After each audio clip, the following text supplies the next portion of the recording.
নিরাপদ খাবার, সুস্থ জীবন। আসসালামু আলাইকুম। দুধ অনেক পুষ্টিকর খাবার। দুধে প্রচুর পরিমাণ প্রোটিন, ক্যালসিয়াম, ভিটামিন ডি ও ফ্যাট রয়েছে। ফ্যাট থাকার কারণে অনেকে খাবারের তালিকা থেকে দুধকে বাদ দিয়ে প্রচুর পরিমাণ প্রোটিন, ক্যালসিয়াম ও ভিটামিন ডি থেকে বঞ্চিত হচ্ছেন। তাই আজকে দেখাবো কিভাবে দুধ থেকে ক্ষতিকারক ফ্যাট দূর করে নিয়মিত দুধ খেতে পারেন। এর ফলে শরীরের অনেক পুষ্টি চাহিদা পূরণের পাশাপাশি ওজনও নিয়ন্ত্রণে চলে আসবে। ফুল ফ্যাট গরুর দুধকে আমি এখন লো ফ্যাট তরল দুধে পরিণত করব। সেজন্য প্রথমে চুলায় একটা মিল্ক প্যান বসিয়ে দিয়েছি আর দিয়ে দিচ্ছি 1 লিটার গরুর দুধ বা ফুল ফ্যাট তরল দুধ। আমি 1 লিটার নিয়েছি, আপনারা আপনাদের প্রয়োজন মতো দুধ নিয়ে নেবেন। প্রসেস একই থাকবে। যাদের ওজন বেশি, রক্তে চর্বির পরিমাণ বেশি ও ডায়েট করছেন তাদের জন্য দুধ অনেক ক্ষতিকর, কারণ দুধের মধ্যে ফ্যাটের পরিমাণ অনেক বেশি থাকে। কিন্তু ফ্যাটের জন্য দুধ বাদ দিলে আমরা দুধের অন্যান্য পুষ্টিগুণ থেকেও বঞ্চিত হচ্ছি। দুধে প্রচুর পরিমাণ প্রোটিন, ক্যালসিয়াম ও ভিটামিন ডি রয়েছে, যা আমাদের শরীরের জন্য অনেক দরকারি। দুধটা দিয়ে চুলা অন করে এখন আমি দুধ ফুটে ওঠার জন্য অপেক্ষা করব। দেখুন দুধ ফুটতে শুরু করেছে। আমি একটু নেড়ে দিচ্ছি। আর দুধটাকে কিন্তু ভালো করে ফুটিয়ে নিতে হবে। নর্মালি আমরা যেভাবে দুধ জাল করে থাকি ঠিক সেইভাবে। একাধিক গবেষণায় দেখা গেছে লো ফ্যাট তরল দুধ ওজন কমাতে সহায়ক। এছাড়া লো ফ্যাট দুধ তারুণ্য ধরে রাখতে সাহায্য করে, হাড়ের জন্য ভীষণ উপকারী। হাই প্রেশার ও হৃদরোগীরাও অনায়াসে এ দুধ খেতে পারেন। আমি এখন দুধ চুলা থেকে নামিয়ে নিব।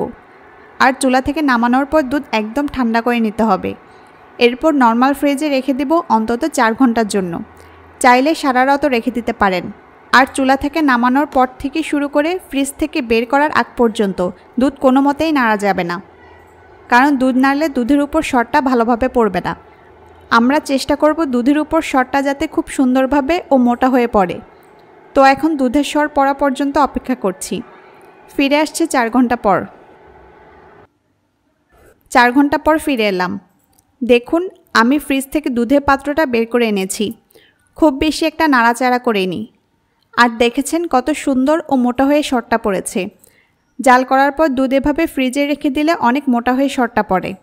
এখন আমি একটা পাতলা স্প্যাচুলা দিয়ে প্রথমে পাত্রের সাথে লেগে থাকা সর ছাড়িয়ে নেব। কাজটা খুব সাবধানে করতে হবে। এরপর সরের স্তরটা উঠিয়ে অন্য একটি পাত্রে নিয়ে নিব।